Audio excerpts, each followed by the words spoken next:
This top intelligence agent returns to high school undercover to investigate a case. Posing as a student, he's unexpectedly bullied by the school tyrant who orders him to level up a game to the maximum. Since his superiors have repeatedly forbidden the use of force, the agent has no choice but to agree. Afterward, he asks his colleague to hack into the game's backend and directly max out the level. After conducting reconnaissance, Hae-sung breaks into the school's old building, only to have someone point a gun at his head. He turns to look and discovers it's Sua. Sua tries to stay calm, claiming what she's holding isn't a toy gun, but a gas gun, and orders Hae-sung to take off his mask. Hae-sung sees the patrol armband on Sua's arm and realizes he was just caught by chance. He shines his flashlight's bright beam into Sua's eyes and takes the opportunity to escape. Sua chases after him but accidentally collides with a security guard. By the time she gets up, Hae-sung has already disappeared. Later, the principal reports to the chairman that Sua is the only witness who saw the suspicious person who broke into the old building. The chairman learns the suspicious person escaped from the first floor and concludes he hasn't been to the basement yet. He'll definitely come back, so they just need to wait and see. Last night's mission incomplete, Hae-sung continues his undercover work among the students. Yesterday, he bought drinks for some delinquent students. They think he's as easy to bully as his desk mate Dongmin, so today they order him to level up their game to the maximum. Hae-sung has no choice but to agree. He immediately turns around and calls his colleague, begging him to hack into the game and directly max out the level. Unfortunately, his colleague refuses and hangs up. Hae-sung's colleague sees a news article in the newspaper about the chairman's plan to transform Cheongju, South Korea, into a national education city, running education from elementary school through university in one integrated system, with a total budget exceeding 800 billion won. The missing gold bars are worth exactly 800 billion as well. They suspect the chairman plans to smuggle the gold bars overseas, launder the money, and then establish the education city. Meanwhile, Yoo-jin finds Hae-sung on the phone and tells him the ringleader of the delinquent students is named Tae-soo. Relying on his father being a National Assembly member, he bullies classmates at will. She warns Hae-sung to be very careful of Tae-soo. During class, Hae-sung notices his desk mate Dongmin is nowhere to be found. Sua asks where Dongmin went. Tae-soo claims Dongmin wasn't feeling well and left early, asking him to request leave on Dongmin's behalf. Sua believes him, but Hae-sung senses something is wrong. During break time, Hae-sung is forced to play games for Tae-soo. He happens to see the principal walk into the old building. He leans against the door to investigate, but is chased away by security. So he walks to a quiet spot and informs his team leader that the principal entered the old building. After hanging up, he suddenly hears a sound from the trash can. Opening it, he's shocked to see Dongmin stuffed inside. He knows Tae-soo did this and is angry that Dongmin doesn't dare resist at all. Dongmin self-mockingly calls himself a parasite with no parents, only living with his grandmother. He has no capital to resist. He begs Hae-sung not to tell the teacher, otherwise the situation will get even worse. Just as he finishes speaking, Sua comes looking for them. Seeing Dongmin dirty and disheveled, she mistakenly thinks Hae-sung bullied Dongmin. Dongmin lies, claiming he accidentally fell, then hurriedly leaves.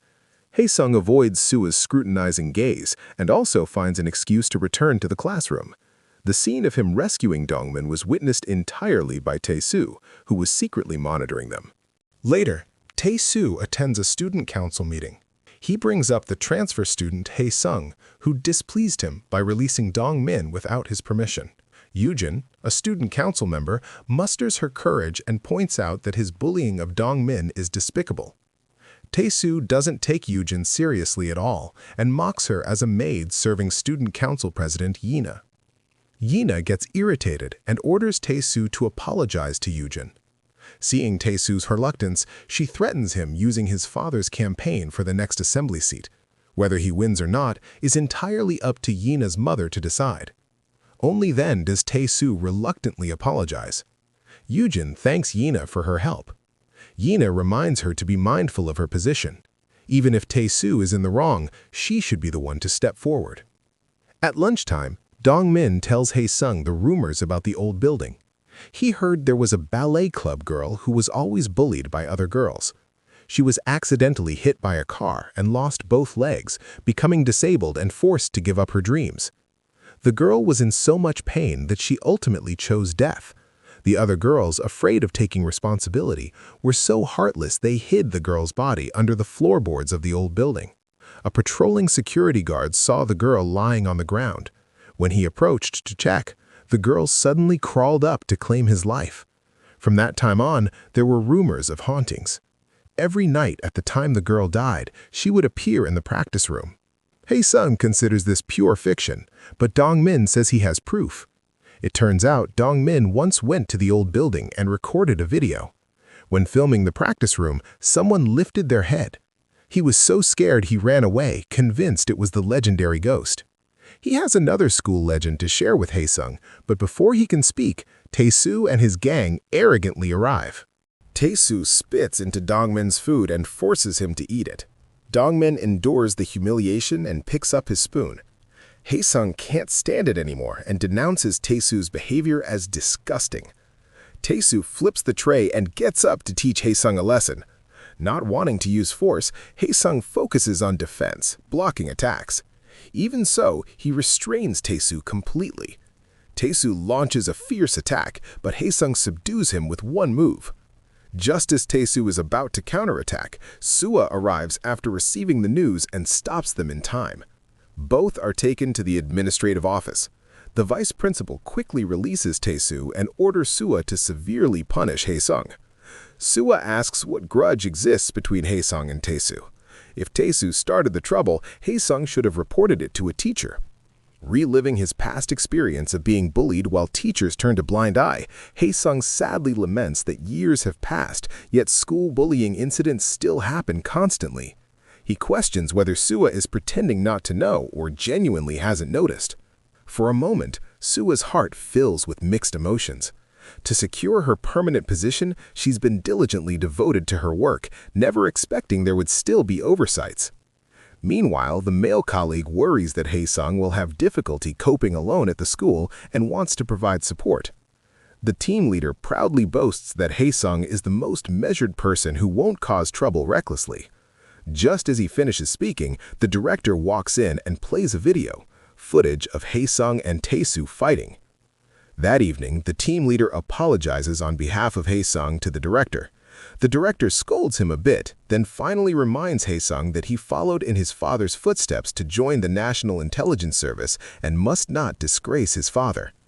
Hae-sung returns home and recalls his last meeting with his father. At the time, he thought his father was just going to work normally, never imagining his father would never return. After this conflict, Tae-soo is dissatisfied that Hae-sung openly defied him and wants to find a way to destroy him. A familiar gangster boss wants to help, but Tae-soo refuses. In that case, the gangster demands he repay the money quickly. If he can't pay, he should hand over his ID card like last time. Tae-soo has a flash of inspiration and thinks of a plan. While Dong-min is out working, Tae-soo goes to Dong-min's house. He lies, claiming to be Dong-min's good friend. Dong-min received a school scholarship, but definitely needs his grandmother's ID card to claim it. He was asked by Dong-min to pick up the ID card. The grandmother believes him and immediately goes to get the ID card. At this moment, Dong-min, who is delivering food, knows nothing about this. He accidentally sees Hae-sung picking the door lock and breaking into the old building. Thinking Hae-sung is going in out of curiosity, he follows him inside. Hae-sung can't persuade Dong-min to leave, so he has no choice but to let him follow. The two make their way to the basement. Just as they advance into the corridor, they hear a commotion. Following the sound, they see a person wearing a hat in a room.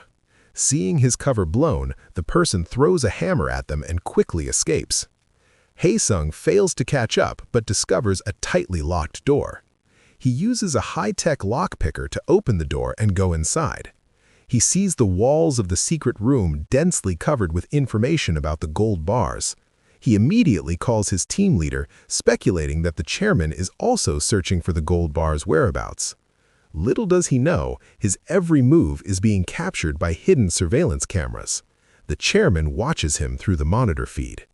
Hae-sung finds Dong-min and wants to leave, but Dong-min's face has gone deathly pale.